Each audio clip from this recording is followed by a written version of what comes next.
Hey, salut tout le monde, bienvenue au Gérant d'Estrade. Aujourd'hui, nous sommes le 6 février 2021. Pour commencer, aujourd'hui, c'est le fun, on a des nouveaux. J'ai beaucoup de demandes pour faire des Zooms avec les gérants d'estrade. Assez qu'aujourd'hui, pour la première fois, il va y avoir 2 Zooms parce que j'avais quasiment 12 demandes pour faire un show, puis ça demande trop d'avoir autant d'invités. Excusez-moi. Donc, aujourd'hui, on va commencer par présenter les nouveaux. Alexis, salut Alexis, comment tu vas? Bonjour, ça va bien, moi? Dans le fond, je suis vraiment content d'être ici parce que c'est la première fois que j'ai un Zoom côté hockey, NHL, puis en plus avec mon équipe préférée. Fait que je suis vraiment content d'être ici, puis j'ai hâte de parler de notre belle victoire d'hier. Écoute, je vais rester avec toi, Alexis. Je vais te demander vite fait de quel âge et pourquoi tu parles pour les Bruins. Moi, j'ai 17 ans, puis j'ai plusieurs raisons de prendre pour les Bruins. Premièrement, c'est l'équipe préférée de mon père, mon grand-père. Ça a tout été dans notre famille. Deuxièmement, je suis un bergeron. Fait que ça peut aider aussi. J'avais le choix entre Marc-André Bergeron, dans le temps anciennement à Lightning de Tampa Bay, je pense, ou bien le fameux Patrice Bergeron. J'étais allé du côté de Patrice Bergeron. Fait que, bien sûr, c'est mon joueur préféré des Bruins depuis le début. Je suis vraiment content qu'il soit rendu capitaine. Puis, c'est pas mal ça, là. Ouais. Écoute, je suis vraiment content que tu joignes à nous autres. Puis comme je l'ai dit à Eric hier, fais attention parce que tu viens de tomber dans le souffle des gérants d'estrade. Tu ne pourras plus t'en passer. Présenter James. James Les Tourneaux. James, il travaille extrêmement fort avec sa page Facebook. Je vous invite à aller voir ça. C'est quelque chose. Les gars font tout le temps des avant-matchs du Canadien, des après-matchs du Canadien. Allez voir ça. Il n'y a pas juste les professionnels qui sont bons à télé. James, salut, comment tu vas? Salut Pierre, salut la gang, ça va bien vous autres? Oui, ça va super bien. Je vais demander, comme je demandé à Alexis, t'as quel âge? James, toi, tu es un fan du Canadien. Ouais, ben moi comme Alexis, j'ai 17 ans. Puis bon, tu sais, c'est l'équipe du Québec. Probablement que c'est pour ça que je prends pour les Canadiens. Mon père a toujours pris pour les Canadiens. Quand j'étais petit, j'ai toujours regardé à la télé les matchs du Canadien. Mais comme j'aime dire, je ne suis pas un anti-Brown. J'aime toutes les équipes. J'adore le hockey, j'en mange, j'en écouterai 24 heures sur 24, 7 jours sur 7. Donc oui, je prends pour les Canadiens.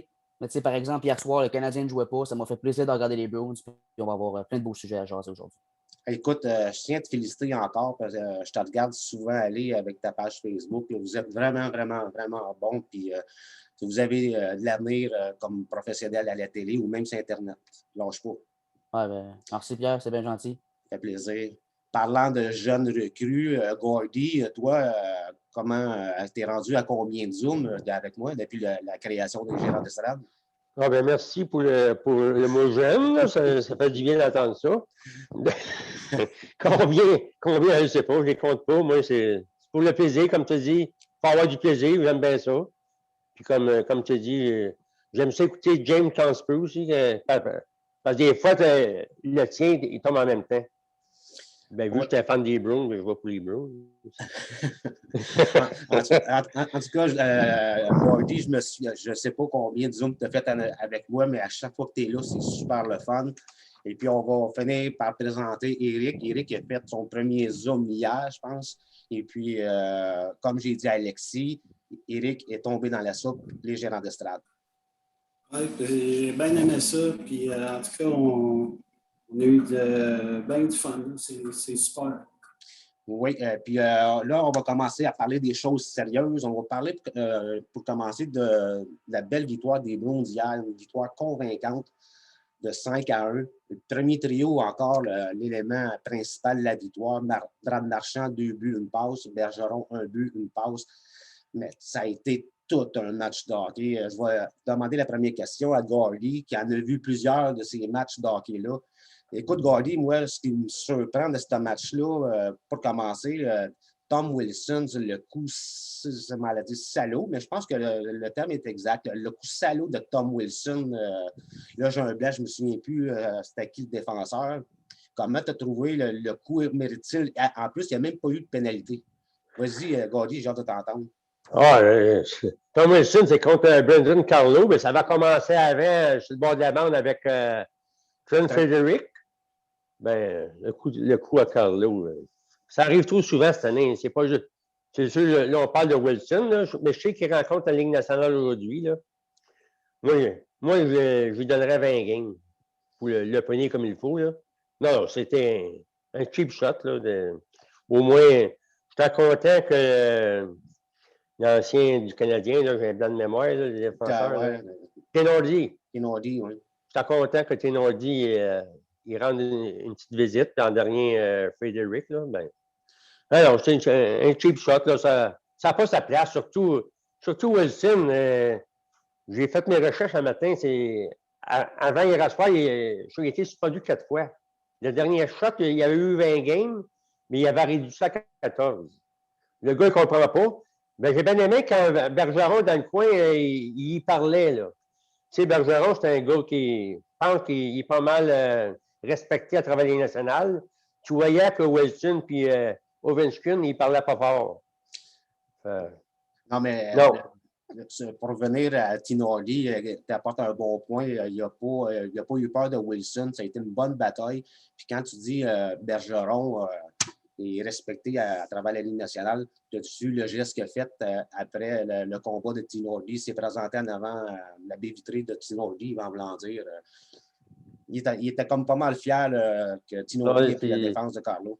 C'est tout de suite après que Bergeron lui a compté son but. Tu as vu traverser la patinoire et un petit coup de hockey dans la bande. Merci, mon âme. Il vient de tomber dans le soupe des Bruins. Là. C'est sûr, ça, pour l'esprit d'équipe. Là, mais tu as vu tout de suite après, les Bruins, c'est eux motivés. Puis, Washington, je ne sais pas ce qu'il y avait hier, mais il ne touchait pas à la porte à un moment donné. Là.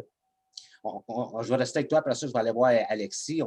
Hier, j'ai été vraiment surpris de la domination des Bruins. Mais aussi, ce que je commence à reconnaître chez les Bruins, le pourquoi je suis un fan des Bruins, c'est le jeu agressif. Et puis moi, je m'en viens un fan fini de Trent Frederic. Encore hier, là, j'en parle, les poils me dressent dessus les bras. Trent Frederic, je le compare depuis une couple de match à Sean Thornton. C'est pas un marqueur de but, il ne va pas en scorer 15, mais il va amener de l'énergie. C'est incroyable. Qu'est-ce que tu en penses, Gordy?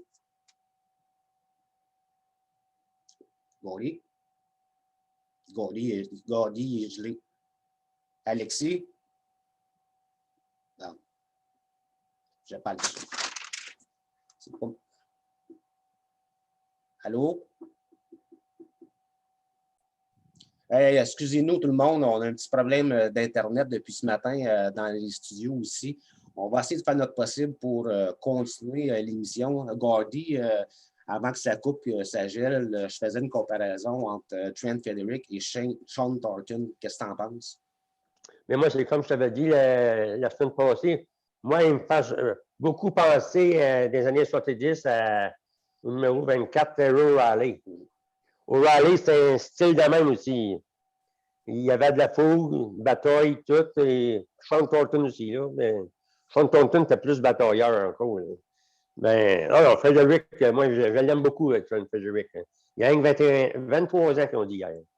Ouais. Donc, ben, il est en train de faire ça. Oui, il fait sa place dans le style des Browns après ça. Là. Oui. Donc, moi, je l'aime beaucoup aussi. On n'a pas fini d'entendre son nom. Alexis, toi, jeune partisan des Bruins, la victoire d'hier, une victoire convaincante de 5-1, une domination durant presque tout le match. Mais ce qui retient l'attention, c'est le geste de Tom Wilson. Selon toi, ça mérite. Il n'y a même pas eu une pénalité de 2 minutes là-dessus. Ça mérite-tu une suspension? Ben, moi, j'ai vu de l'acharnement. Écoute, il y a Tom Wilson qui le frappe au visage. Oui, le coup méritait une suspension selon moi. Le nombre de matchs, je ne pourrais pas dire parce que je suis le hockey, mais approfondi de même, je ne pourrais pas dire le nombre de matchs de suspension que ça mérite. Sinon, moi, ce qui m'a aussi énervé, c'est le coup de Vrana, les doubles échecs dans le dos de Vrana qui l'a mis à terre, ou même dans le cou, je pense. Ouais. Puis, ouais, ça aussi, ça m'a comme énervé. Là. J'étais en arrière de mon téléviseur, puis j'étais quand même fâché. Là. Parce que, tu sais, c'est un bon gars, Brandon Carlo. Je l'ai jamais vu faire un coup salaud, plaquer un gars sur la tête en visant la tête, quoi de genre. Tu sais, c'est un grand gars, mais il sait se contrôler. Fait que des coups de main sur lui, je trouve que c'est vraiment inacceptable. Inacceptable, exactement. Puis, comment tu as trouvé l'attitude de Tinordi qui était prendre la défense en engageant un combo contre Wilson? Ben moi, Tenordi, je pense qu'il a vu la porte s'ouvrir. Il a vu que c'était sa chance de se démontrer et de faire partie de l'équipe. Puis je pense qu'il l'a bien pris. Il a fait une superbe belle fight. Puis je suis vraiment content pour de vrai. Il s'est bien battu. Tom Wilson, on le sait, c'est un gros gars. Là. Fait que je suis vraiment content. Puis je pense qu'il s'est rendu qu'il a sa place dans l'équipe. Puis moi, je suis vraiment content de l'avoir reçu à Boston. Là. Ouais, au début, on se demandait c'était quoi l'idée de Don Sweeney d'aller chercher Tinordi, mais ça donne qu'on a perdu 2 défenseurs lors des 2 derniers matchs. Donc, oui, tu apportes un bon point. Et la porte vient de s'ouvrir pour Tinordi. Je vais aller demander à James. Je vais garder Eric comme dernier. James, toi, le match d'hier, la victoire convaincante des Bruins. Mais ce qui retient l'attention, c'est Tom Wilson. Inacceptable comme geste, mais ça mérite une suspension. Ah, définitivement. Tu sais, ce qui est de valeur avec Tom Wilson, c'est que ce gars-là, il sait jouer au hockey. Il a un talent naturel, c'est un bon joueur de hockey. Quand il joue avec Ovechkin, Kuznetsov, Backstrom, il forme un bon trio avec ces gars-là. Puis il devrait se concentrer à jouer au hockey à place de faire des coups de main. Mais ça n'a pas sa place, c'est épouvantable. Là, en plus, là, on voit ça. Les coups à terre, Gordy, il dit qu'il y en a trop cette année, puis c'est vrai. Tu sais, Canadien, puis là, je sais que j'en viens aux Canadiens, mais c'est parce que je suis un partisan. Ils ont mangé les coups à terre, pas de suspension. Puis là, au dernier match, ça s'est arrivé. Moi, je vais avoir une suspension, ça n'a pas sa place. Voyons donc. C'est direct à la tête, c'est voulu, ça. Là. Il ne faut pas dire qu'il n'a pas fait exprès, Tom Wilson. C'était voulu, il visait à la tête. Fait que moi, s'il n'y a pas 3-4 matchs pour ça, là, je ne comprendrais pas. Non, exactement. Puis, selon moi, ça mérite au moins 10 matchs. Mais Tom Wilson, c'est une vedette. On a bien hâte de voir le résultat que ça va donner. Et puis, je vais te demander, Tino Hardy qui va prendre la défense et entame le combat avec Wilson. Comment tu as trouvé ça? Tino Hardy? Oui. Lui, c'est oui. Tino Hardy, lui, c'est se faire des amis. Sérieux, j'ai adoré. Puis, tu sais, c'est un gars qui il a 29 ans, ça fait 11 ans qu'il a été repêché, puis il n'a même pas 100 matchs d'expérience en Ligue nationale. Mais s'il veut rester puis il veut jouer soir après soir, je pense qu'il sait comment faire, puis là, il l'a démontré. Puis, tu sais, je comprends que Carlo était parti, puis après ça soit juste à 5 défenseurs. Mais Bruce Cassidy, il ne s'est pas gêné pour l'envoyer sur la glace après ça. Il a joué un bon match, Tino Hardy, puis, tu sais, comme vous disiez toutes, là, je pense qu'il a fait sa place. Puis, c'est continue de même, il va jouer. Oui, puis ça arrive souvent qu'un joueur s'amène à Boston, puis on le dit souvent, ils mettent le gilet des Blues, puis on dirait qu'ils pognent 3 pouces, 40 livres. C'est la réputation du chandail des Blues. Éric, toi, le match d'hier, une domination, mais le combat, pas le combat, mais le coup salaud de Tom Wilson, ça mérite-tu une suspension? Ah, clairement. Puis, même, moi, je pense que même que j'irais au moins jusqu'à 10-12 matchs de suspension facile. Là, parce que ça n'a pas de bon sens. Lui, comme Gordy disait tantôt, je pense que s'il n'a pas compris une fois, il n'a jamais compris. Là. Et je pense qu'il y a quoi, il est rendu, en tout cas, 6 suspensions il va avoir. Je pense qu'il va être rendu quelque chose comme sa 4e ou 5e suspension. Puis, tu sais, on veut éliminer les coups à la tête, mais là, je ne sais pas, la Ligue nationale, qu'est-ce qu'ils font s'ils dorment au gaz ou quoi, là, mais ça n'a pas d'allure. Parce que, comme si on recule un peu, tu sais, il y avait des gars, je pense que c'était-tu Matt Cook à un moment donné ou Ryan Malone qui avait tout le temps suspension après suspension. Tu avais des gars comme Brian Marshman ou Darius Kasparaitis, c'était la même chose, là. C'est des gars qui, à un moment donné, se faisaient suspendre. Puis pourtant, c'était pas des mauvais joueurs de hockey. Là. Comme James disait tantôt à Wilson, c'est un gars, quand il veut, il est capable de jouer au hockey. Là, fait que, en tout cas, c'est inconcevable. Là. J'espère qu'il va y avoir une suspension. Ben, j'espère aussi qu'il va y avoir une suspension. Puis il est nommé de bons joueurs tantôt, avec plusieurs fois suspendus. Mais je pense que tu as ça en dedans de toi. Quand c'est plate, c'est des joueurs de caractère, c'est des joueurs qui veulent gagner, mais des fois, ça déborde. Je vais te garder avec moi, Éric. On a vu dans l'autre match aussi un autre geste pas mal disgracieux. Je crois qu'il y a eu une pénalité de 2 minutes. M. Ovechkin qui s'est permis de donner un coup de hockey entre les deux jambes. Encore là, c'est un geste qui mériterait peut-être une suspension, mais non 5 000 d'amende pour un gars qui gagne 10 millions par année. D'après toi, Ovechkin, ça méritait une suspension ou au pire, un 5 minutes d'inconduite? Ben pour Ovechkin, ouais, moi je pense que ça aurait été une suspension aussi. Tu sais, comme on dit, c'est pas parce que c'est un superstar que tu es obligé d'avoir un passe-droit. Le gars s'appelle Ovechkin, mais il se serait appelé John Smith, puis il aurait, il me semble que son geste aurait été la même chose. Là, je veux dire, ça aurait été une suspension. Ouais, je suis pas mal en accord avec toi. On va aller demander à Gordy. Tu as vu le match, tu as vu le geste. C'était justement sur le Trent Frederic. Selon toi, ça mérite-tu une suspension ou au pire, une pénalité de 5 minutes à Ovechkin? Bon, il aurait dû avoir au moins, je ne sais pas, suspension. C'est sûr, 5 000 $ pour Ovechkin qui en gagne 10. C'est comme 25 cents nous autres. Là. Ben, il aurait dû avoir au moins 5 minutes puis inconduite de partie. Ben, c'est le hockey. Regarde, si tu regardes l'autre jour, juste sortir de là, j'aurais pas aimé avoir le coup de poing que Weber a donné à Paul Stachny avant le début. Là. Ben, quand ça fait partie du hockey, ben, le coup de bâton, c'est cheap shot pas mal, ça. Imagine si Ovechkin aurait eu 5 minutes de pénalité, la game aurait pu changer avec l'attaque qu'on a. Ah, c'est sûr. Avec le power play, avec la ligne à Bergeron, quand Québec ça glace, avec Pasternak marchand, là, ben, c'est ça. Les arbitres des bouts sont durs à suivre. Des fois, je me demande si c'est pas la recommandation de Bettman. Je ne sais pas. Je trouve ça bizarre. Il y a des games qui sont durs à suivre, les arbitres. Oui, ça fait depuis que le hockey existe, malheureusement. Ouais. Alexis, toi, le geste d'Ovechkin, selon toi, une suspension ou, dans le mieux des cas, pour nous, les Blues, à 5 minutes de pénalité? Ben moi, dans le fond, j'ai comme revu ça après, puis c'est comme après que j'ai découvert, parce que j'avais pas écouté tout le match dans la soirée, fait que j'ai découvert après en regardant les extraits que Trent Frederic aussi a payé une punition. Puis, fait que dans le fond, moi, je trouve vraiment qu'il méritait un 5 minutes au moins, un 5 minutes d'inconduite, parce que tu sais, c'est quand même un coup entre les parties. Puis si tu retournes les rôles, là, Trent Frederic qui se fait pousser, puis après il donne un coup, là, lui, il direct suspension, puis quelques matchs à rapport de ça. Mais suspension, honnêtement, Trent Frederic l'a cherché, il a cherché une superstar, puis l'autre, il était écœuré, il a donné son coup entre les jambes, vraiment pas correct.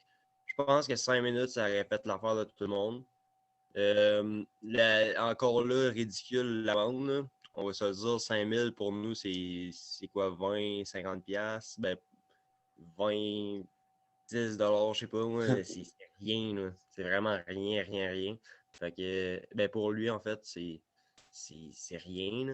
Fait que, ouais, moi, j'aurais donné un 5 minutes si j'étais les arbitres, puis j'aurais donné le 2 minutes à Frederic, mais écoute, Frederic aurait sorti gagnant de ça, puis je pense qu'il aurait appris sa leçon. Oui, je pense qu'on est tous pas mal d'accord avec toi, le minimum 5 minutes. James, toi, le geste d'Ovechkin, comment tu as vu ça? Dégueulasse. C'était dégueulasse. Voyons donc. Ça se fait pas. Le 5 minutes, j'aurais été d'accord. Puis, tu sais, Frederic aussi, 2 minutes. Là, je pense qu'il a cherché Ovechkin. C'est correct. Mais, tu sais, Alexis l'a si bien dit. Frederic aurait fait sa job en emmenant Ovechkin 5 minutes au cachot. Là. Puis après ça, tu aurais eu 3 minutes d'avantage numérique pour les Browns. Ça aurait été parfait. Puis je suis sûr qu'il aurait marqué. Pour moi, le trio de Bergeron, c'est le meilleur trio de la Ligue nationale de hockey. Pour moi, c'est même pas débattable. Puis à un certain moment donné, la Ligue nationale de hockey va devoir protéger ses joueurs plus que ça n'a pas de sens. Les coups à la tête, les dardages comme ça se fait pas. Hey, ça, c'est pour faire mal. Là. Et il n'a pas été en douceur avec Ovechkin, ça n'a pas de bon sens.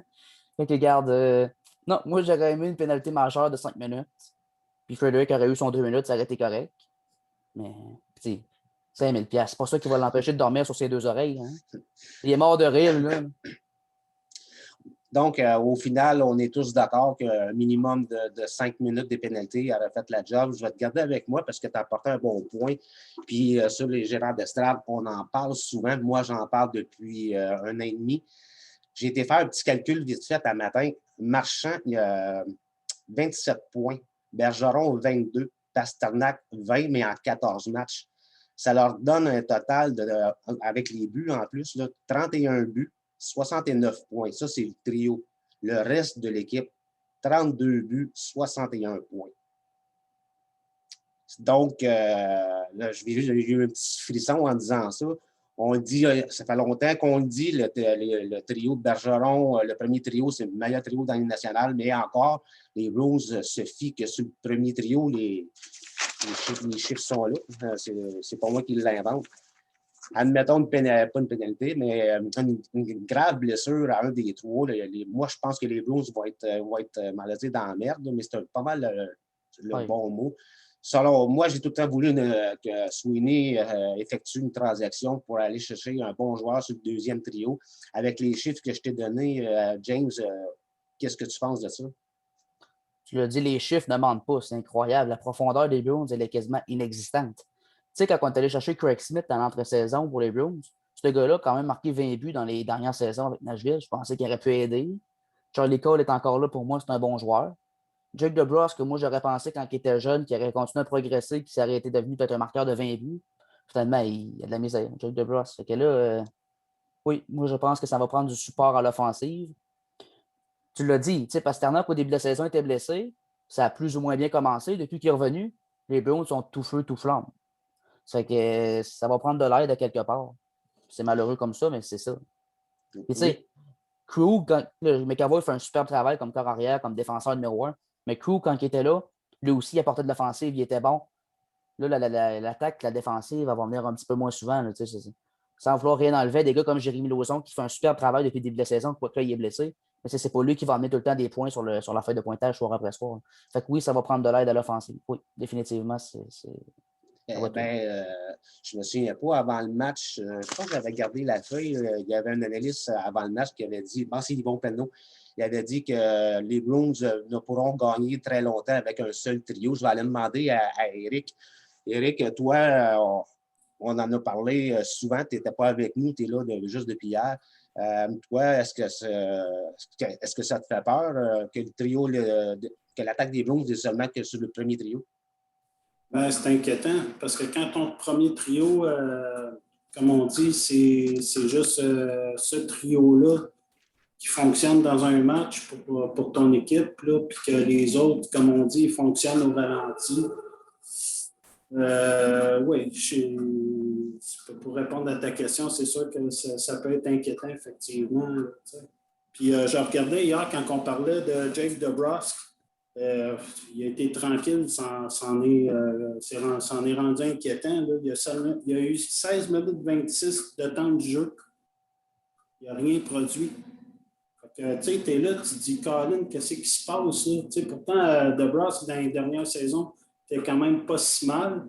Mais cette année, là, gros point d'interrogation dans son cas.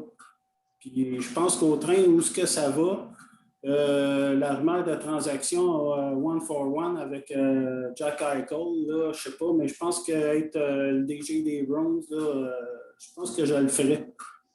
Parce que je comprends pas qu'est-ce qui se passe avec Jake DeBrusk présentement. Là.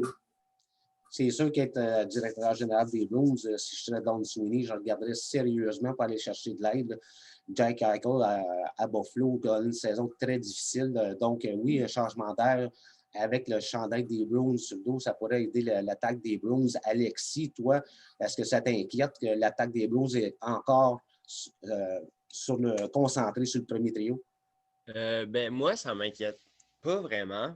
Premièrement, c'est sûr qu'on va être d'accord, tout le monde est d'accord avec ça. Le premier trio fait 80% de la job.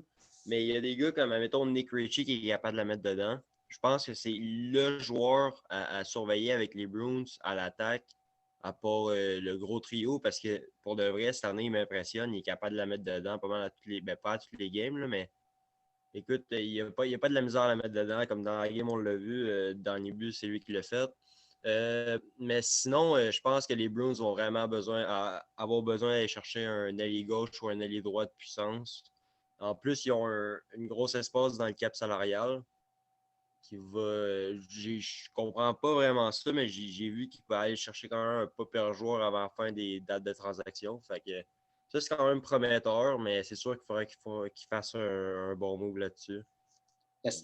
Espérons juste pas une blessure à un de nos joueurs sur le premier trio. Gardy, toi, on en a jasé souvent, mais ton opinion aujourd'hui sur le premier trio des Bruins? Ah, ben, pour faire référence la semaine passée, quand on a fait un Zoom, je t'avais dit que je m'étais pas. J'avais mis les Bruins 6e pour prétendre à la Coupe Stanley à cause de ça. Moi, je regarde la deuxième ligne. Pauvre David Krejci, je l'aime bien. Mais il est tout seul, sa deuxième ligne. Ils mettent des gars de troisième, quatrième ligne. Puis, comme James a dit, Greg Smith, je pensais qu'il aurait été mieux que ça. Décevant. Richie a fait ses points au début de l'année. Ben, c'est pas un gars de deuxième ligne, ça, Richie. Là. C'est un autre troisième ligne. Ben, Krejci, moi, je trouve qu'il est tout seul là. Charlie Coyle, il joue bien, mais c'est pas lui qui fait plus de points. DeBrusk, je sais que DeBrusk, il est sur le marché. Il va falloir que Sweeney il trouve quelqu'un pour aider Krejci. Regarde, tu peux pas. Des gars de troisième ligne, ça va pas sur la deuxième. Ça dépend. La première ligne marche. C'est sûr que ça va bien, hein, mais. Ça va pas dire que ça va toffer jusqu'à la fin de l'année. Non, mais c'est ça, mais pas. Il ne peut pas jouer 56 games de même. Là. Surtout que là, on rentre dans le calendrier très compacté. La plupart des équipes vont jouer 4 games par semaine. Oui, puis votre défensement, la marge d'erreur n'est pas grosse. Là, tantôt, on va regarder le classement. Là. C'est très serré. Oui. C'est très, très serré. Oui, oui, on va prendre du temps pour parler du classement tantôt. Je vais aller, là on va tourner la feuille de bord. Nous allons rentrer dans le vif du sujet. Il y en a qui m'écrivent Pierre, tu n'es pas tanné de parler du Canadien. On ne peut pas passer à côté du Canadien. On est au Québec. Montréal, c'est quand même l'équipe du peuple. Je vais y aller avec James, qui est un fan du Canadien. Moi, la première question que je vais te demander, c'est que souvent, quand on fait un changement d'entraîneur, ça donne un effet, un boost. Dominique Ducharme, 3 défaites en 4 matchs. Le boost n'est pas là. Ouais. On aurait aimé mieux que le Canadien se mette à gagner avec dès l'arrivée de Dominique Ducharme, mais j'ai envie de dire qu'il y a plus de positifs que de négatifs depuis qu'il est arrivé quand même. Bon, le premier match à la barre contre les Jets de Winnipeg, à son premier match, OK, on s'est fait avoir. Là, on met 3-1, on a perdu 6-3, je pense. C'était pourri, on s'entend. Mais depuis ce match-là, j'ai l'impression que le Canadien est un petit peu plus constant dans les efforts. On amène plus. Sans dire qu'on manque beaucoup de buts, je trouve qu'on est plus rapide sur la rondelle, plus d'échecs avant. Pour moi, c'est positif. Au dernier match, c'est bien de valeur, mais je pense qu'on méritait. Je veux dire, on a perdu le Canadien en prolongation, Pierre-Luc Dubois. Quel lancé incroyable pour battre Jake Allen, on s'entend. Mais je pense que le Canadien aurait pu mériter un meilleur sort. Le Canadien avait bien joué. Revenu de l'arrière, montré du caractère. C'est de valeur, on a perdu, mais tu sais, en même temps, la question se pose, est-ce que les Jets sont trop forts pour le Canadien? Les Jets ont toute une machine offensive. Leurs 2 premiers trios, c'est incroyable. J'ai rarement vu ça. Ils n'ont pas de misère à marquer de but, eux autres-là. Là. Puis, tu sais, aussi, on en parle souvent dans mes émissions à moi, la défensive du Canadien, à part Jeff Petrie, je trouve qu'elle est lente. Fait que quand tu joues contre une équipe comme les Jets qui sont incroyables offensivement, ben, ça peut paraître un peu plus. Puis, tu sais, les Canadiens, ils n'ont pas de misère en zone offensive, mais en zone défensive, beaucoup trop de revirements, ça n'a pas de sens. Exactement. Hier, c'est ça qu'ils ont coulé. Tu as nommé un nom, et puis je veux que tu m'expliques un petit peu qu'est-ce que tu en penses. Ton défenseur que tu viens de nommer tantôt, Petrie. Petrie. Quand ton meilleur marqueur, c'est Jeff Petrie, tu es dans le chenoute en tabarnouche. Oui, c'est sûr. Quand ton meilleur pointeur, c'est Jeff Petrie, un défenseur, sur ton deuxième duo de défenseur, c'est pas le premier défenseur nécessairement. Oui, tu es dans le chenoute, puis tu sais. C'est bien beau, Tyler Toffoli, qui a marqué beaucoup de buts en début de saison contre les Canucks de Vancouver. Avant que Josh Anderson soit blessé, il y avait quand même 9 buts. Mais Philippe Danault, qui, bon, là, Suzuki, puis il l'a peut-être dépassé, là. Mais Philippe Danault, qui dans les 3 dernières saisons était ton premier centre, pas encore marqué un but cette année. Il me semble que, maintenant, je comprends que Philippe Danault, c'est pas un marqueur de 30 buts, là, mais il faudrait quand même qu'il en marque 15, peut-être 20 par année. Et maintenant, quand tu es sur un gars de top 6, 2 premiers trios, il faut que tu produises offensivement. Tu n'as pas le choix. Ça n'a pas de bon sens. T'sais, Puis je ne reprocherai pas l'effort à Gallagher. Dans les 2 derniers matchs, il a marqué, mais j'ai l'impression que Gallagher, ça a été long partir de la machine. Thomas Tatar, c'est des gars qui jouent tous sur le même trio. Puis dans les 3 dernières saisons, Tatar, Dano, Gallagher, ça a été le meilleur trio du Canadien. On ne peut rien leur enlever. Mais cette année, c'est très difficile. Puis une chance que Toffoli et Anderson ont été des bonnes acquisitions de Bergevin. Parce que sans ça, je pense qu'on n'aurait vraiment pas une victoire cette année. Écoute, tu as apporté d'excellents points. Je vais te demander une dernière question, James, vu que tu es notre seul fan du Canadien. Sur les gérants d'estrade, on en a jasé souvent de Philippe Danault. Philippe Danault, moi, à chaque fois que je vois le début du match puis que je vois Philippe Danault au centre du premier trio, je ne peux pas croire. Je ne peux pas croire que changement de coach et même philosophie, qu'est-ce que tu en penses? Je trouve ça difficile de débattre là-dessus. Pour vrai, Marc Bergevin, en début de saison, il a dit qu'il y avait une équipe pour faire du dommage rendu en séries éliminatoires. Mais quand tu as un centre de 21 ans avec Suzuki, puis un centre de 20 ans à Jesperi et Kanyemi, qui, bon, on s'entend, ce pas encore des vedettes. Peut-être qu'ils vont le devenir un jour, mais là, en ce moment, ce n'est pas des vedettes. C'est des joueurs qui vont continuer de progresser. Puis tu as Philippe Danault qui n'a toujours pas marqué un but cette année. Puis tu as Jake Evans qui est un joueur de 4e centre, pas plus. Il me semble qu'il te manque une profondeur au centre. Au poste d'ailier, j'ai pas de problème. Tu as Foley, Anderson, Gallagher, Tatar, Armia, bon, c'est défendable. Sur les ailes, il n'y a pas de problème. Ça va bien. On manque des buts. Mais au centre, ça va pas bien. Moi, je pense que ça prendrait peut-être une profondeur au centre. Aller chercher un vétéran, un gars qui a de l'expérience. Parce que avec Carey Price et chez Weber, puis là, selon Marc Bergevin, on va gagner avec ces 2 piliers-là. Mais avec ces 2 piliers-là, tu ne gagneras pas dans 5 ans. Tu vas gagner soit cette année ou dans les 2 prochaines années. On s'entend? Parce qu'ils prennent de l'âge aussi, puis ils perdent de la vitesse, je ne veux pas. Aller chercher un centre d'expérience qui est capable de marquer des buts, je pense que ça ne ferait pas tard. Je ne sais pas si c'est dans les plans de Marc Bergevin, puis je sais que sur la masse salariale, on est un petit peu bloqué. Mais des fois aussi, il faut que tu payes pour recevoir. Fait que, tu parlais de philosophie aussi avec Philippe Danault. En prolongation, on a vu ce que ça a fait. L'autre fois, il avait envoyé Danault et Armia, on a perdu tout de suite la prolongation. Puis je ne veux pas revenir là-dessus, Dominique Ducharme, il l'a expliqué. Là. En même temps, c'est défendable. Mais je vois Kotkaniemi et Suzuki plus souvent. Puis en même temps, on prépare l'avenir du Canadien, puis c'est par eux que ça va passer. Puis avec Dominique Ducharme, c'est un jeune entraîneur. Avec des jeunes, je pense que ça peut bien aller. Mais on va lui donner le temps. Là. Comme je l'ai dit tantôt, c'est condensé, il y a beaucoup de matchs, peu de pratique. La chimie va opérer. Puis Drouin, en passant, depuis que Dominique Ducharme est là, je trouve qu'il a amélioré son jeu. Fait qu'avec les jeunes, puis Drouin, ça va être à eux de prendre ça en charge. Puis retour de Josh Anderson ce soir, très fort probable. J'ai hâte de voir ce que ça va donner. Écoute, je te le souhaite que le Canadien débloque. Je souhaite que le Canadien font les séries. On va parler du classement tantôt. Éric, toi, la venue de Dominique Ducharme, 3 défaites à ses 4 premiers matchs, c'est quand même pas le départ souhaité.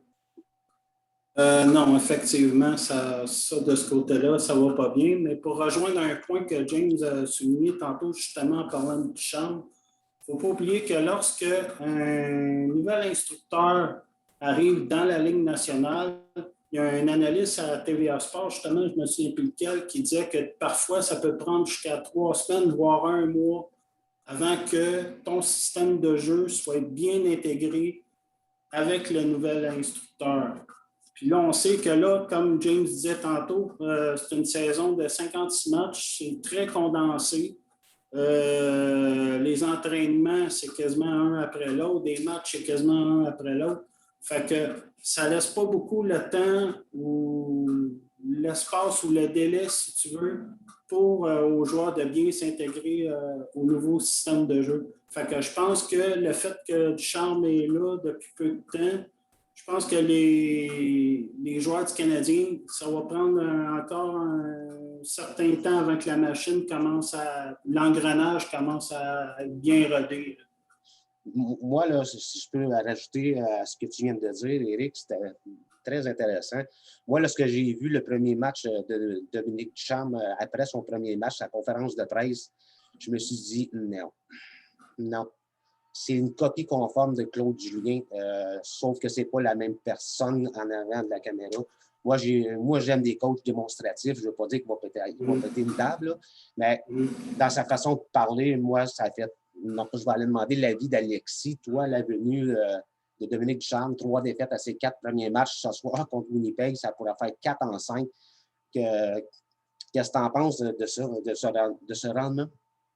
Moi, honnêtement, je ne vais pas vous mentir, j'écoute pas vraiment le Canadien, mais je vais donner mon opinion pareil sur Dominique Ducharme. Dans le fond, moi, je trouve que c'est sûr, en partant, que tu le veuilles ou que tu le veuilles pas, un changement d'entraîneur, ça donne un changement d'heure.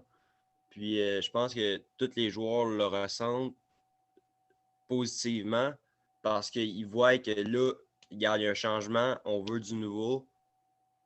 C'est sûr, ça n'a pas bien été dans les premières parties, mais je pense, honnêtement, j'ai regardé du coin de l'œil un peu les parties du CH, puis je pense qu'il joue mieux collectif, il joue plus instinctif aussi, euh, mais c'est vraiment en prolongation au cœur de la misère, ça n'a pas de bon sens. J'en ris, moi, le soir en regardant ça, parce que, écoute, je pense qu'ils ont 6 ou 7 défaites en prolongation cette année, sur quoi, 8 prolongations? Je ne sais même pas s'ils ont une victoire en prolongation. Je me suis interrompu, Alexis, ça va être ma prochaine question.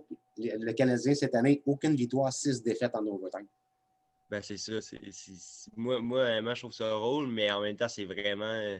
Il faut vraiment qu'il fasse de quoi là-dessus. Je pense que des prochaines pratiques, il faut qu'il regarde juste ça. Là, parce que, ben, pas juste ça, on se comprend, mais c'est vraiment ça leur point. Parce qu'écoute, ils en gagneraient, je sais pas moi, 3 ou 4 là-dedans, mais c'est 3-4 points de plus. Là. C'est des points à aller chercher et des points importants. Là. On l'a vu contre les Washington avant-hier. Si Boston avait gagné leurs points, je pense qu'ils seraient en avant de Washington présentement. Fait que, ben c'est ça. Là. Écoute, tu as apporté un excellent point. C'était même ma prochaine question. Très bonne observation. Gordy, toi, pas le début de saison, mais le début de carrière de Dominique Ducharme, il ne faut toujours pas oublier que Dominique Ducharme a accepté le rôle par intérim. Ça, j'ai eu bien de la misère quand j'ai su ça. Sa carrière comme entraîneur peut se résumer à une quarantaine de matchs dans la Ligue nationale, 3 en 4. Ah, moi, Ducharme, il a bien confiance. Il a gagné tout partout sur le passé. Puis là, c'est sûr, pour le malheur à Duchamp, quand il a commencé, il rencontre 4 fois les Jets. S'il aurait rencontré 4 fois les Canucks, je pense que ça aurait été moins pire, mais il pogne les Jets en plus pour partir. Il n'a pas pogné le moins bon club de la gang.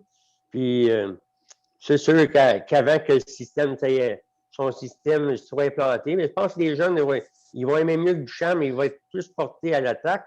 Mais moi, comme James, il dit, puis qu'il dit souvent dans ses zooms, je ne sais pas quoi c'est que Ben, Wagon, Piano, Chariot fassent la première ligne avec Weber.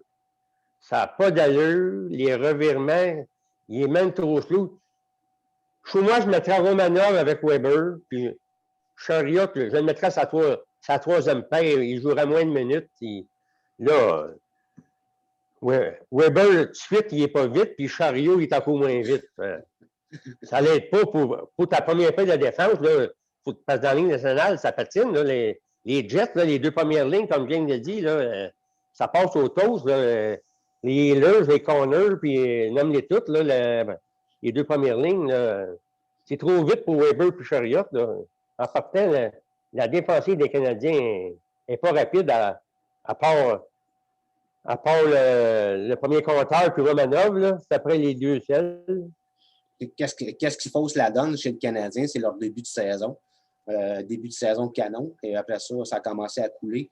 Écoute, je vais te garder avec moi, Gordy. On ne peut pas passer à côté de parler des gardiens de but, mais ça va être vraiment condensé parce que je veux passer à l'autre sujet. La saga Carey Price et Jake Allen. La plupart des gens voulaient avoir Jake Allen d'un but l'autre jour, mais jusqu'à maintenant, 1 victoire, 4 défaites à ses 5 derniers matchs. Est-ce qu'il commence à sentir la pression de Montréal? Carey Price qui joue ce soir, admettons qu'il se fait scorer 5 buts, qu'est-ce que tu fais? La saga qui continue. Là. Tu sais, un petit résumé un peu, là, comment tu vois la situation. Jake Allen, peux-tu faire le job? 921 de pourcentage, 2,31 de moyenne. Comment tu vois ça un petit peu, toi? Ben, c'est comme je t'ai dit dans les autres Zooms. Moi, j'irai avec Price. Oui. Moi, je regarde la lune, il y a 4-2-3. Moi, dans mon livre, c'est 4 victoires et 5 défaites. Il y a 5 défaites. Ben, il n'a pas gagné depuis le 6 février. C'est sûr que des beaux chiffres, je ne peux pas dire qu'il ne gagne pas bien, mais il ne gagne pas plus. C'est sûr que ce n'est pas de sa faute. L'autre jour, les 2 joueurs des Canadiens qui se payent ensemble, puis la POC arrive à Dubois. Mais moi, je suis à Goalie Price. C'est à Price à sortir de ça. Là. Tu le payes c'est sûr que ça revient sur son salaire. Tu me payes 10,5, mais vraiment, je créerais que Price, il ne sortira pas de ça. Moi, j'irai avec Price. Tu perds ou tu gagnes avec Price. Moi, dans mon livre à moi. Donc, pour conclure sur Price, il donne 5 buts à soir. Tu reviens avec Price au prochain match. Question à 10 millions. Là. S'il donne 5 buts à soir, ça va pas bien. Ben. S'il donne 5 buts à soir, moi, je dis, il faut regarder ailleurs aussi. Là. Comme tu dis tout à l'heure, Ben Chariot, il n'y a pas d'affaire là. La défensive des Canadiens n'est pas forte. En tout cas, j'ai extrêmement. Moi, depuis qu'on fait des Zooms, je porte une attention particulière aux émissions d'avant-match, voir les analystes, comment ils voient la game, comment ils projettent la game. J'ai hyper hâte au match de ce soir. James, notre seul partisan du Canadien, puis en passant, on fait beaucoup de Zooms. On en fait au moins 4 ou 5 par semaine. On n'a pas beaucoup de partisans du Canadien qui viennent débattre leur équipe. Un petit résumé de la situation des gardiens de but à Montréal. Avec quel gardien tu penses que tu as plus de chances de gagner? Bon, admettons que Price est à son top et que Jake Allen est à son top. Quel gardien va t'emmener plus loin? C'est Carey Price, pour moi, il n'y a aucune question là-dessus. Présentement, bon, c'est pas le cas, là, mais tu sais, quand tu t'appelles Carey Price, à un moment donné, il faut que tu te regardes dans le miroir et c'est par toi que la solution va passer. Je veux dire, c'est pas Jake Allen qui va faire que Carey Price va être plus en confiance, c'est pas l'entraîneur de gardien de but qui va. Tu sais, oui, il peut travailler certaines lacunes dans les pratiques avec l'entraîneur des gardiens, mais c'est en ayant des départs puis c'est en arrêtant des rondelles. Puis s'il n'est pas dans la mêlée, il ne les arrêtera pas les rondelles. Au dernier match, moi, j'aurais aimé ça voir Carey Price. Je vais être honnête. Puis Jake Allen l'a bien fait. C'est rien contre Jake Allen. Mais j'aurais aimé ça voir Carey Price. S'il ne goal pas, comment il peut reprendre une confiance? En plus, il arrivait d'une victoire contre Ottawa. OK, c'est Ottawa, c'est pas fort. Mais il arrivait d'une victoire. Il me semble que quand tu viens de gagner un match, tu veux aller en gagner un deuxième de suite, tu veux reprendre une confiance. Moi, j'aurais aimé ça voir Carey Price. Puis encore là, je leur dis, c'est rien contre Jake Allen. Puis Gordy a dit, il n'a pas gagné depuis le 6 février. Puis c'est vrai que c'est de valeur. Mais c'est pas de sa faute. Moi, j'en parle à toutes les émissions parce que j'en reviens pas. Écoute, il n'y en a pas d'autres, ben, des solutions, là, mais la solution, c'est peut-être Romanov. Puis souvent, là, moi, quand je l'amène la solution, on me dit là, tu ne veux pas brûler Romanov. Mais à un moment donné, c'est pas que tu veux le brûler, c'est que tu veux donner les meilleures chances de gagner. Si c'est avec Romanov qui est plus mobile, que tu peux gagner, il va falloir que tu l'essayes un jour. Hein, parce que sinon, tu vas continuer de couler au classement. C'est ça, mais c'est de valeur. Puis tu sais, Canadien, c'est malheureux, mais on ne peut pas jouer 56 matchs contre les Canucks de Vancouver. Parce qu'au début de l'année, ça allait bien, mais on a affronté les Canucks. Mais là, il y a les Jets de Winnipeg à travers de ça. Puis il y a les Maple Police. Puis tu sais, ces équipes-là aussi, tu vas les rencontrer. Puis cette année, vu que c'est 56 matchs, puis tu as juste 7 équipes, ben, tu les rencontres 8, 9 fois. C'est pas facile pour les Canadiens. Puis Dominique Charme, juste revenir à ça de 30 secondes. Il n'a pas été chanceux parce qu'il est arrivé au moment où le Canadien était dans un creux de vague de confiance. Il a essayé de renverser la vapeur, mais c'est pas facile, on s'entend. On va lui donner le temps. Là. Puis Carey Price, je veux le voir dans le filet le plus souvent possible. Puis même s'il donne 5 buts ce soir, là, je le rembarque la semaine prochaine parce que ça va passer par lui. Écoute, j'admire ta confiance envers ton gardien, puis on ferait sûrement pareil du côté des Bruins. Gordy connaît mon opinion de Carey Price. Oui, je suis un fan des Bruins, c'est moi qui anime les émissions, mais je ne suis pas un anti-Canadien. Un peu comme toi, tu n'es pas un anti-Boston. Moi, ce qui me décourage de Carey Price, c'est son genre m'en fou. Quand on parlait de Tom Wilson tantôt, lui, c'est trop, mais Carey Price, lui, c'est rien. Après une mauvaise séquence, après un mauvais but, il me semble peut-être ton bâton, c'est un poteau. Oui. Montre que tu n'es pas content. Lui, une victoire, une défaite, un but, pas de but. Qu'est-ce que tu en penses? Le langage corporel de Carey Price n'est pas bon. Je suis tout à fait d'accord avec toi, Pierre. Tu sais, je ne dis pas à Carey Price que chaque but qu'il donne, il faut qu'il soit en train de péter un bâton. Mais une fois de temps en temps, là, quand ça va mal, là, il me semble qu'il pourrait le faire. Montrer qu'il y a du caractère, qu'il y a de l'émotion, ce gars-là. Puis, tu sais, juste s'il le ferait, peut-être que ça passerait un message au banc en voulant dire hey, notre gardien, il est dedans à soir, puis là, il n'est pas content, il veut gagner ce game-là. Fait qu'on se réveille. Oui, moi, je ne serais pas contre qu'il pète un bâton. Je ne dis pas de le faire tout le temps, mais une fois, de le faire, je ne serais pas contre. C'est une bonne idée. Puis, excusez. Alors là, moi, je suis le premier.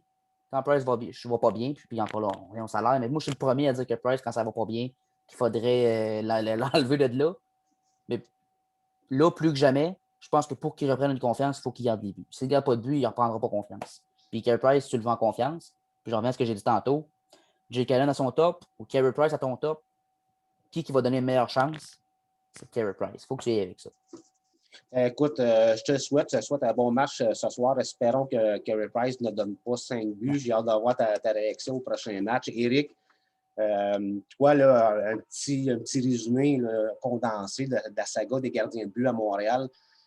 Jake Allen, une seule victoire. Carey Price, c'est so-so ses performances. Comment tu vois ça? Puis c'est lui qui gagne le soir. Comment je vois ça? C'est assez touché. Parce que, tu sais, s'ils ont été chercher Jake Allen, c'est parce qu'à quelque part, c'est un bon gardien de but. Mais par contre, un peu comme James a dit, faut que Ducharme, comme on dit, il vive ou il meurt avec Carey Price. Parce qu'il ne faut pas oublier que, comme on disait tantôt, il est là par intérim. C'est là que la job d'un coach par intérim, c'est extrêmement dangereux.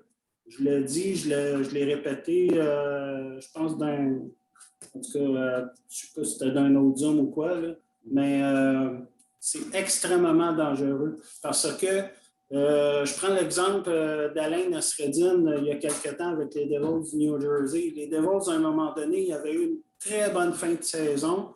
Tout le monde pensait que Nasreddine était pour avoir le job, puis là, ils ont pris un autre. Puis là, on le connaît, les Devils, c'est pire que ce que c'était avant que Nasreddine était pour avoir le job. Fait que moi, c'est pour ça que je dis là, présentement, il faut que Ducharme, il vive ou il meurt avec Price. Il n'y a pas le choix. Puis Price joue à soir. Puis comme je pense que James disait tantôt, si Price donne 5 buts, tu n'as pas le choix. Tu reviens quand même avec Price la semaine prochaine. Sauf aucun doute. Je vois excellent commentaire, Éric. Tout de suite, je m'en allais dire mon opinion, mais je m'en allais oublier Alexis. Alexis, toi, petit résumé de la saga des gardiens de but à Montréal. Moi, honnêtement, je suis d'accord avec pas mal tout le monde. Il faut envoyer Price du côté du Canadien parce que c'est le même qui va reprendre la confiance, qui va reprendre ses repères un peu. Parce que dernier match qu'il a gaulé, moi je trouve qu'il a bien gaulé. Honnêtement, il a sorti une belle performance. Mais ça faisait un bout qu'il n'avait pas gaulé de même. Puis là, je pense que c'était le temps de l'envoyer le dernier match pour vraiment lui redonner la confiance qu'il avait les autres années, puis ils ne l'ont pas fait. Mais là, la question, c'est est-ce qu'à soir, il va revenir aussi fort qu'il y a 3 ou 4 jours? C'est ça la question. Là. Puis j'espère pour les Canadiens, mais j'espère pour Ducharme aussi, parce que sinon, c'est ça. Là. Écoute, Alexis, je vais te demander une dernière question sur Carey Price. Imagine-toi en lui, lors du dernier match, il ne performe pas bien, il rentre dans le vestiaire, il se sent peut-être coupable, on ne sait pas. Embarque dans son char, s'en va chez eux. Le lendemain matin, là, il doit se dire, en tout cas, moi, j'étais gardien de but, puis j'en stressais à pu finir. Mais mets-toi dans ses bottines, là, il se lève le matin, puis il se dirige à son char, à l'aréna, l'avant-match. Toute l'attention du Québec et du Canada est braquée sur lui. Imagine la tonne de pression qu'il peut avoir. Ben, c'est ça. Ça, c'est un problème aussi. Puis, honnêtement, je pense que c'est là que les spécialistes puis tout, qui travaillent avec les pros viennent en action parce que des moments de même, c'est vraiment difficile pour les athlètes. Quand tu as pas une société, mais on va dire un peuple au complet qui te met de la pression parce que ils veulent que le Canadien gagne, puis ils voient que une partie de la raison pourquoi ils ne gagnent pas, c'est parce qu'il est d'accord de 5 buts par game, 6 buts par game. C'est sûr, ça met de la pression. Puis j'espère que c'est un peu difficile à dire, mais j'espère qu'il va mettre ça de côté. Puis même si c'est pas 100%, juste se concentrer sur sa game, faire les arrêts clés. Puis ça finit là. Même s'il en accorde un mauvais, regarde, tu peux te checker, tu peux sacrer. Tu sais, je vois souvent ça, des goalers à travers leur masque, là, tu les vois shaker la tête en sacrant. C'est ça du caractère. Puis là, regarde, tu sors ça de toi, puis tu reviens dans ta game, tu reviens à zéro, puis tu fais les arrêts clés. Puis moi, je pense que Carey Price, il n'est pas fini, là, comme certains disent. Il a eu sa pause difficile, mais moi, je pense qu'il est capable de revenir en force prochain match. Espérons pour les fans du Canadien, comme je disais tantôt, je vais porter une attention particulière au match de ce soir. Je vais retourner avec James, vu que c'est notre seul Canadien. Marc Bergevin nous a surpris cette semaine. Il a surpris, j'aime employer le terme la planète hockey, en congédiant Stephen Waite. Est-ce que, en plus, il l'a fait pendant le match, il a dit à Stephen Waite, tu vas avoir le temps de ramasser tes affaires avant que les joueurs reviennent. J'ai de la misère avec ça. Stephen Waite qui a donné 9 ans aux Canadiens qui s'est fait tasser comme une guéguinée. Comment tu trouves la façon de faire de Marc Bergevin? Très ordinaire. Stéphane White a fait une entrevue, je pense, avec Luc Gélina d'RDS, puis c'était super bien expliqué dans l'article de ce que j'ai lu. Ben, on commençait il l'a fait au début de la troisième période. Fait que pendant l'entraque, Stéphane White s'installe, prend son calepin de notes, il va regarder la troisième période dans sa loge, tout seul, à cause du COVID. Il faut qu'il soit tout seul, je pense. Puis là, Marc Bergevin rentre dans la salle, ce qu'il ne fait jamais d'habitude. Puis il dit tu vas avoir le temps de ramasser tes clics et tes claques, si tu me permets l'expression, puis tu t'es congédié. Stéphane White, il a dit quoi? C'est une blague, tu me niaises? Il dit non. Il dit c'est ça. Fait que, tu sais, moi, regarde, en plein milieu d'un match, sans préavis, ça n'a pas de sens. J'ai trouvé ça très ordinaire. Écoute, c'est difficile à décrire, mais j'ai trouvé ça bizarre un peu. Parce que, tu sais, tu regardes ça, puis il dit que la décision était déjà prise. Peut-être, ça, c'est correct. Mais il y a une façon de le faire autrement. Et en plus, Carey Price connaissait un bon match cette soirée-là. Puis toute la semaine d'avant, Stephen White avait travaillé avec Carey Price pour essayer de leur mettre sa traque. J'ai trouvé ça spécial comment ça s'est fait. Puis il me semble qu'il y aurait une façon de le faire mieux que ça. Surtout que Stephen White a rendu tellement de bons rendements pendant 7 ans et demi avec les Canadiens. Puis je ne veux pas oublier une chose. Carey Price, quand il a gagné le trophée Hart, remis au joueur le plus utile, remis le trophée Ted Lindsay au meilleur joueur de la Ligue nationale, puis le trophée Vézina au meilleur gardien, il les a gagnés sous l'air Stephen White. Fait que, Stephen White, à quelque part, il a du crédit là-dedans dans tout ce qu'il a fait avec Carey Price. Puis je pense qu'on aurait pu le traiter avec respect. Écoute, venant d'une organisation comme le Canadien, c'est plutôt ordinaire. Tu as très raison. Gordy, je vais y aller tout de suite à toi. Comment tu trouves ça, la façon de faire de Marc Bergevin? Ah, c'est sûr, comme Jane l'a dit, j'ai écouté une entrevue, puis chose, Stéphane White, il n'en revenait pas. Il a dit la même affaire, tu me niaises-tu? Puis, regarde. Puis après ça, White s'est dit, le lendemain ou le lendemain, Carey Price l'a appelé. Ben, après la game, Carey Price a appelé Stephen White chez eux. Puis il est allé faire un tour chez Stephen White, après, puis ils ont parlé. Puis Carey Price, je l'ai trouvé ça dur parce que dans White, il disait à White que c'était de sa faute, tu sais, qu'il y avait une partie du blanc, puis White a dit non, t'as pas de blanc à faire. Surtout White, c'est la première fois de sa vie qu'il se fait congédier dans tous ses jobs qu'il a fait, là. Non, moi, j'ai trouvé ça spécial, là, tu sais. Ben, j'ai déjà vu pire que ça. Provenant d'une organisation comme Canadien, prestigieuse, là, c'est assez ordinaire. Ouais, moi, je ressens de la panique à Montréal. Je vais aller te demander. Ah, c'est sûr. C'est sûr, surtout.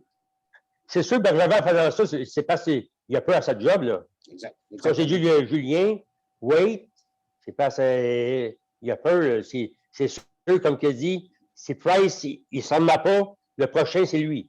Ça, c'est sûr et certain. Écoute, je vais rester avec toi parce que tu apportes un excellent point. Pendant la conférence de Bergevin ou Ducharme, je ne me souviens pas c'est lequel, Bergevin a dit à Ducharme, pas à Ducharme, à Waite, excusez, à Waite, si Carey ne joue pas mieux, je suis le prochain à partir. Donc, quand tu dis que Carey Price, il doit porter entièrement le blanc du congédiement de Stephen Waite. Ah, l'enterrement, le blanc. Moi, je pense pas, mais comme on disait tantôt, tu regardes le Canadien, la dernière partie, c'est revirement par-dessus revirement. Même n'importe quel gardien de but, avec une défensive de même. Tu peux pas. Il y a pas. C'est sûr que Price, il a plus de misère cette année, il est dans un creux de vague. Mais regarde le club à l'avant, comment il joue. C'est revirement par-dessus revirement. Ça peut pas marcher, là. Espérons que Sean Burke, qui était un bon gardien de but dans la Ligue nationale, va faire un bon travail avec Carey Price. Alexis, toi, la façon de faire de Marc Bergevin? Honnêtement, moi, j'ai pas vraiment suivi ça. Fait que je vais y aller rapidement. Bergevin, il a été, selon moi, c'est vraiment pas la façon de faire pendant une game, surtout quand tu la gagnes. Je pense qu'il aurait pu faire ça au pire juste après la game. Écoute, Stephen Wade, il n'est pas au téléphone avec Carey Price pendant la game, là, ça n'a rien changé. Écoute, il aurait pu lui attendre après la game, lui dire ça serait avec lui, puis lui en parler. Puis je pense que ça aurait été plus de classe. Sinon, honnêtement, Stephen Wade, je ne l'ai pas bien connu. Jamais, je le connaissais pas en fait. Fait que je pourrais pas vous dire, mais c'est vraiment ça, moi, le point que j'ai apporté. Je pense qu'il aurait pu le faire avec plus de classe, puis après la game au lieu de durant. Ouais, mais Je pense qu'on est pas mal. Vas-y, James. je vais aussi dire, Stephen White, là, pour moi, en tout cas, je le connaissais un petit peu. C'était un des meilleurs entraîneurs de gardien de but à travers la ligue. Puis ça, c'est pas une blague. Corey Crawford avec les Blackhawks de Chicago, je ne vais pas dire que c'est lui qui l'a formé, là, mais au début de la carrière de Crawford, puis tu sais, Crawford, je sais qu'il a gagné des Coupes Stanley avec les Blackhawks, là, mais c'était lui son entraîneur. Tu sais, Corey Crawford n'a jamais été un super vedette dans la Ligue nationale, mais regardez la carrière qu'il a eue. Puis Stephen White, c'était son entraîneur dans ce temps-là. Il a fait quelque chose de vraiment bien. Puis après ça, Carey Price. Stephen White, il a eu une très belle carrière d'entraîneur. Pour moi, c'était un des meilleurs entraîneurs de gardien de but à travers la Ligue. Puis j'en reviens encore à ce que j'ai dit, il aurait pu être traité avec plus de respect que ça. Là. Sans se faire, Alexis le disait, ça aurait pu se faire après ou avant le match, mais pas en plein milieu d'une période. Ouais, ça se fait pas. Écoute, tu apportes un excellent point, puis c'est drôle qu'on finit avec Eric avec son chandail des Blackhawks. Ça a donné, on dirait que c'était arrangé, mais non, ça donne comme ça. Toi, Eric, la façon de faire de Marc Bergevin? J'ai un mot, dégueulasse. Dégueulasse carrément, parce que, comme James disait, il me semble que le Canadien aurait pu faire ça avant ou après le match. Puis moi, il y a une affaire que je ne comprends pas là-dedans. Le Canadien, ils ont un directeur des relations publiques. Comment ça se fait que ils n'ont pas pensé à dire au gars, le directeur de relations publiques, regarde, on va faire une conférence de presse avant la game ou on va la faire après. On va annoncer le congédiement de Stephen Wade. Puis si, exemple, le Canadien aurait déjà trouvé leur candidat pour remplacer Wade, bon, ben, on va dire, regarde, on va annoncer que notre homme maintenant, l'entraîneur des gardiens de but, s'appelle M. X. Je ne comprends pas ça. Puis, c'est pas la première fois que ça se passe des affaires de même. Reculé il y a une couple d'années, quand Guy Lafleur travaillait justement aux relations publiques pour le Canadien après sa première retraite. Qu'est-ce qui s'est passé? Le gars s'en va faire une séance vidéo à Brassard. À un moment donné, je pense qu'il y a quelque chose comme 10-11 heures le matin, ils ont dit « Hey, Flower, viens-t'en au forum, ça presse parce qu'il y a quelque chose qui s'en vient. » Il s'en va au forum. Là, il arrive là, il y a Lise Baudry qui était la secrétaire de Ronald Coré à ce moment-là. Puis Ronald était dans le couloir, il y avait Jacques Lamer, Savard était là. Puis il y avait une petite porte pour le bureau à Flower. Fait que Flower, il arrive pour rentrer dans le bureau. Ils ont dit non, viens ici. Puis là, à un moment donné, OK. Là, Lafleur, il arrive, il s'en va là. Puis c'est Ronald Coré qui a donné une enveloppe qui a dit t'es démis de tes fonctions. Aïe, aïe. Aïe, aïe. Écoute, puis l'affaire de ça, c'est parce que la nouvelle, si on se rappelle aussi, c'est que la manchette, la veille, c'était Guy Lafleur ne veut pas être payé comme un commis de bureau. Je ne sais pas si vous vous rappelez de ça, oui. Mais ça a fait jaser longtemps, puis quand ce qui est arrivé. Puis après, ben là, il a eu son retour au jeu, puis le reste, c'est le reste. Là, mais... Écoute, Eric, tu apportes un excellent point. La saga Guy Lafleur avec le Canadien, ça a tout le temps duré. On l'a vu même cet hiver, je pense, Guy Lafleur est porte-parole du cancer ou je ne sais pas quoi. Là, il voulait mettre son chandail du Canadien. Pour le CHUM, la Fondation pour le CHUM, parce que Guy a eu des malaises cardiaques récemment. Puis le Canadien de Montréal a interdit à Guy Lafleur de porter le chandail du Canadien de Montréal. Ça, c'est assez ordinaire. Écoutez, les gars, on arrive à la fin de l'émission, on approche 1 heure. On voulait parler du classement, mais on va faire vite fait. Juste faire un petit résumé. Là. Le Canadien joue ce soir contre Winnipeg. C'est pas gagné. Prochain match, Vancouver, c'est pas gagné non plus. Et 2 fois contre Calgary. Donc, de gros matchs pour le Canadien à venir. Et du côté des Bruins, demain contre New Jersey. Ensuite, Islanders et 2 fois les Rangers. On voit là que c'est condensé et que ça ne sera pas facile. La situation au classement, j'ai une valeur Eric, je vais prendre la division des Blackhawks, mais une autre fois. Vite fait, les Islanders sont au premier rang. On pourrait débattre là-dessus. Là, qui aurait prédit que les Islanders de New York seraient premiers au classement après 23 matchs? Pas moi. Washington, 30 points aussi. Boston, 29. On est à 1 point. 2 matchs de moins de jouer. Les Flyers de notre ami Denis, qui va nous en parler tantôt, 27. Pittsburgh, 25. Rangers, 21. Fait ça court. Là. Je prends la situation des Bruins. Il y a 4 points qui séparent Pittsburgh des Bruins. Et puis, il y a 8 points qui séparent les Rangers. Et les Bruins vont jouer contre les Rangers cette semaine. Je vais te garder avec moi, vite fait, pour le Canadien. Ils sont 4e, 26 points. Vancouver, avant-dernier, 22 points. 4 matchs de différence. Je vais te garder avec moi, Éric. Comment tu vois ça là, condensé parce qu'on achète l'émission? Classement très serré. Des équipes qui causent des belles surprises. Les Blackhawks, je vais dire, déjà là, très, très, très surpris. Moi, en début de saison, je ne les mettais même pas dans les séries. Puis, je crois, aux dernières nouvelles, sauf erreur, je pense qu'il était 3e, je pense, dans le central, quelque chose comme ça.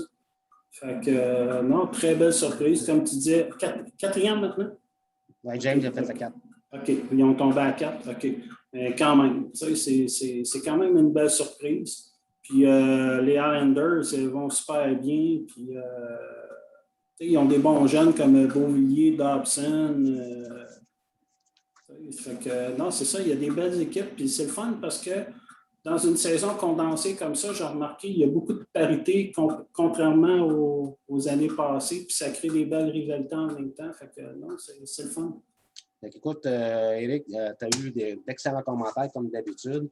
Je vais tout de suite te dire une bonne fin d'émission, une bonne game de hockey ce soir. On va terminer bientôt l'émission. Merci d'avoir été là, Éric. Merci à toi. Alexis, pour ta première émission aujourd'hui, quand même, comment tu as trouvé ton expérience? Écoute, c'était le fun. J'ai aimé parler avec vous de Boston, Montréal. J'ai aimé analyser les trucs. J'ai appris des nouvelles affaires aussi que je connaissais pas. Je sais pas si vous me voyez bien. J'ai remarqué que je suis un peu sombre. Non, ça va. Mais ouais, ben c'est ça. J'ai appris des nouvelles affaires. Puis je pense que c'est le fun quand on a un fan du Canadien, même si on n'aime pas le Canadien, on a un fan du Canadien avec nous qui nous apprend des trucs, puis qui nous pousse d'approfondissement dans les connaissances du Canadien. En tout cas, personnellement, pour moi, là, je sais qu'ici, il y en a qui suivent plus le Canadien, mais moi, personnellement, je suis moyennement le Canadien. Je regarde plus leurs résultats fin de match. Alors, ouais, c'était vraiment intéressant. Puis, c'est sûr, c'est pas la dernière fois que je viens. Écoute, Alexis, tu as fait une super de belle job. Puis, tu peux m'envoyer un petit texto. Pierre, je suis disponible pour ton Zoom. Tu es toujours le bienvenu. Super. Gordy, toi, tu es un habitué de nos Zooms.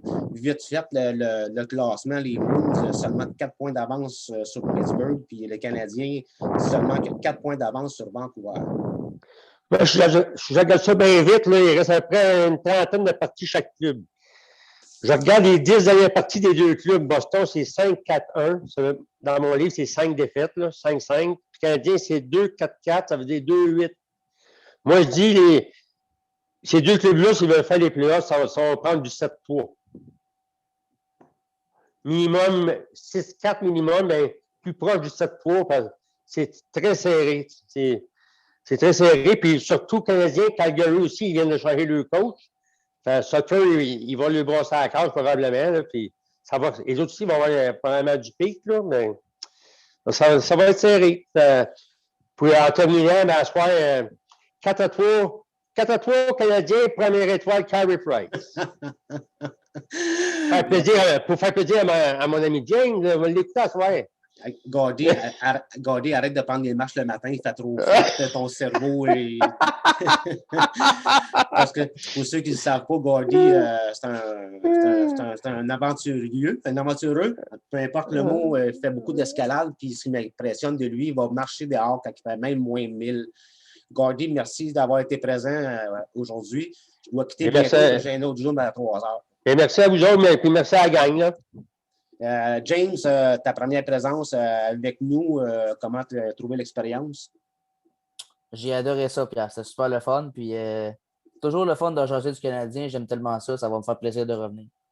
Comme j'ai dit à Alexis, tu m'envoies un texto habituellement, je donne l'horaire des Zooms le dimanche ou le lundi. Là, on a un premier Zoom baseball le lundi. Ça va faire du bien de parler d'autres choses que le Canadien et du hockey. Merci beaucoup, James, d'avoir été présent. Ouais, merci à toi. Avant de terminer l'émission, j'en ai parlé hier à ceux qui étaient là. Je suis en train de préparer tout un show. Ça va s'appeler le Zoom Marathon. Ça va durer, je ne sais pas combien de temps, mais je sais que ça va commencer à midi.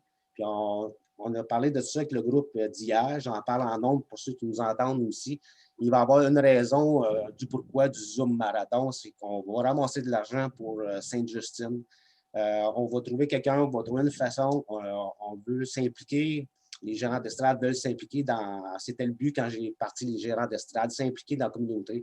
Alors, bientôt, il va y avoir le Zoom Marathon. La date n'est pas choisie, l'heure est choisie, c'est midi. Et j'ai tout le temps dit que Jean-Marc Tarrant, il a fait à 24 heures. Les gérants d'estrade sont capables de faire à 24 heures. Là-dessus, tout le monde a notre fidèle Peace. Salut, mon Pierre. Yes, merci d'avoir été présent. Vous, à la maison, continuez à nous écouter. Continuez à aller voir la chaîne à James. Je vous dis, vous allez être surpris. Vous allez voir que ces gars-là peuvent être facilement à la télé. Là-dessus, je vous souhaite tous une bonne fin de semaine et à la prochaine.